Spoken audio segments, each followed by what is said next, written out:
So we have a mini Drash, kind of a sermonette, a short sermon, because we have three skits coming that individually tell their version of the story of Esther. We have a kids one, we have a kind of a news report one, and then we have one with kind of like a Western type of deal. So that's coming up, but for now, let's give some encouragement to Maharat Erika for her mini Drash. Shabbat Shalom, everybody. Good to be here.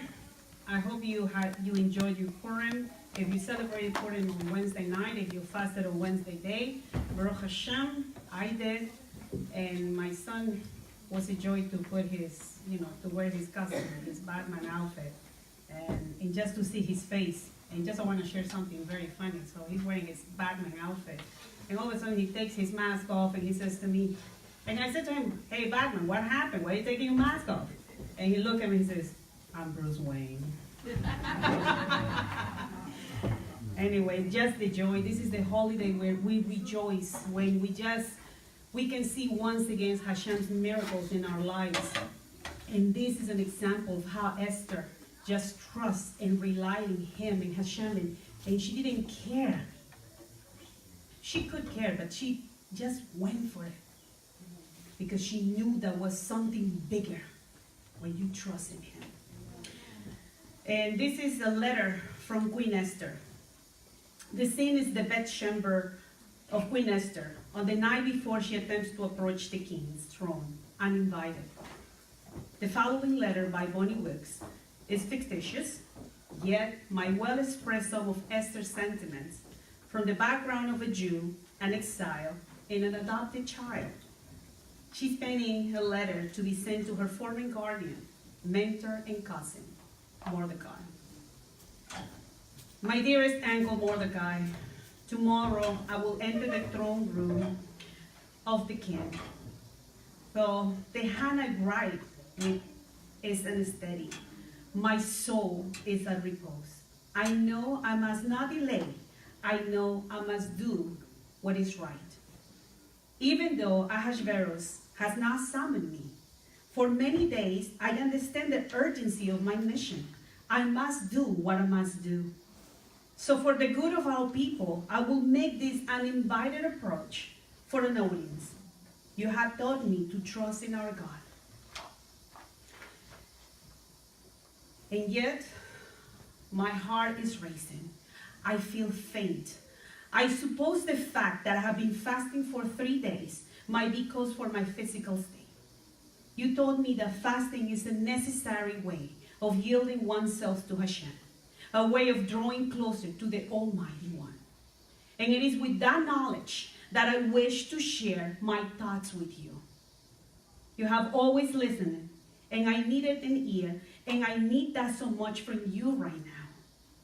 It may seem strange as I write these words to you. Rose and gold sun shines and softly shining through my chamber, through the window, and gentle breeze taping the purple and white linen curtains. And in my heart has no quiet. In a few short years of my life, I have watched a good many sunsets settle upon the city of Shushan. I don't think I ever appreciated one as much as I do this one right now. This evening, perhaps it is because I know all too well that it must be the last sunset I see. I feel a little weak from the fasting, yet I feel great strength from praying to our all-powerful God. Thank you, dear uncle, for having taught me to pray and to petition to the Lord in many times of trouble. The faith that is to befall our Jewish people on the 13th of Adar is certainly evidence that these are times of trouble. I will never forget your wise words to me. If you remain silent about being a Jew at this time of peril, your father's house and you as well will perish. But God will not desert our people. Instead, relief and deliverance will arise from another place. I can only thankfulness that I have been given a position of royalty for such a time like this. I can almost see you nodding your head in affirmation. Dear uncle, I want to thank you for your affectionate guidance through the years. Many times while growing up, I wondered why parents die. And remember, when I told you my feelings, you sat me down and taught me about some of the important people from our history.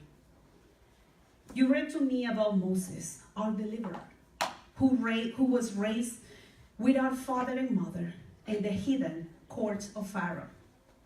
You told me about the mother of Samuel, and how she released her son to be raised in the temple by Eli, the priest, the one who had two wicked sons.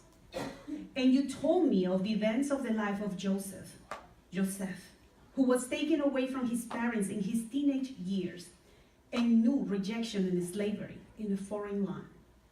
I was encouraged that God, who had a special plan for each of these that were not raised by their parents, might also have a plan for me.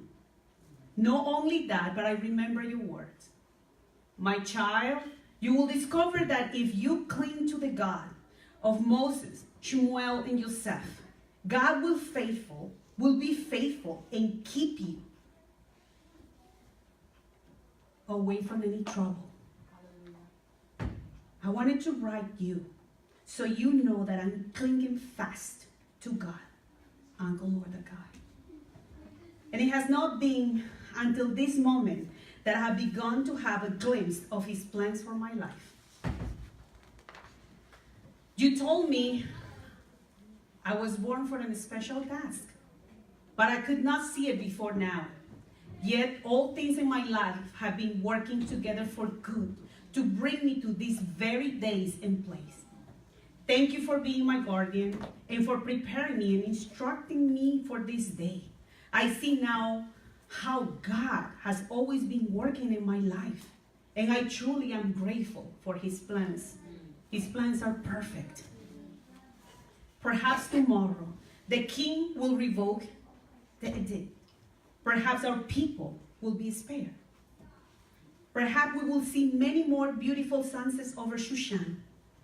Tonight I will rest in peace, knowing that God is in control of the destiny of my life and yours and those of our people. Tomorrow I will go into the king's chamber. If I perish, I perish. With love and devotion, Hadassah. Amen. Amen. Baruch Hashem.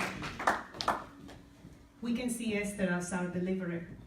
The rabbis relay to Esther as the one responsible for the deliverance of Israel and compare her to the moon, which shone for Israel in the darkness of nights. Like the moon that is born after 30 days. Esther 2 says, Esther 4:11. Now I have not been summoned to visit the king for the last 30 days. Exodus Rabbah 15:6. Esther was ready to endanger herself and even to give her life to save her people, who therefore are called her people. Esther 4:8. To plead with him for her people. Exodus Rabbah 34. The rabbis compare Esther to the son of the uncle who redeems an ancestral land holding. Leviticus 25:49. Because she was the niece of Mordecai and Israel was delivered through her. Esther Rabbah 10:13. In the book of Lamentations, Israel Bemoan 5:3. We have become orphans, fatherless, and God promises the redemption of the fatherless and motherless and the orphan. Lamentations Rabbah 5:3. Esther illuminated Israel like the light on the dawn, while this light itself was like darkness for the nations of the world. Midrash Tehillim in Psalms 22:5. Esther was not brave by herself, but Hashem used her in every step. And when she learned that she needed to rely not on herself, but in him, and cling on him, and ask him to save her, her uncle, her people, our nation, our fellow brothers. She trusts in Hashem that He will do it. And if I perish, I'll perish. When you have the heart that I go for it, I believe in Hashem, I know He will do it. I know how He will walk me through that way that I don't know what I will going to find. I don't know what I'm going to see. But I know and I trust that He is with me and He won't leave me alone. And whatever happens, happens. Because He's in control. When we give ourselves and rely on Him and we just let it be His way and not our ways. And start fighting with that inner voice that tells you that you are in control. You are wrong and I'm wrong and we are wrong. When we believe in ourselves, we have to believe in ourselves, but He is the one that governs our lives. That He is the one that guides us through that tunnel that we don't know where it's going to take us. So let's remember Mordecai counsel. My child, you will discover if you cling to the God of Moses, Shmuel, and Joseph, God will be faithful and keep you in every circumstance. Let's cling and hope from the story of Esther that even in the darkest times, God is there. He is in control. He is the one that can do anything in your life, my life, our lives, at all the times. Trust your plans in Him and everything will be perfect. And through Yeshua, don't forget that. Through Yeshua, we're safe. The battle belongs to Hashem, and He already won. Amen. Baruch Hashem. Thank you, everybody. Happy Purim. Purim Sameach. Purim Alegre and Shabbat Shalom.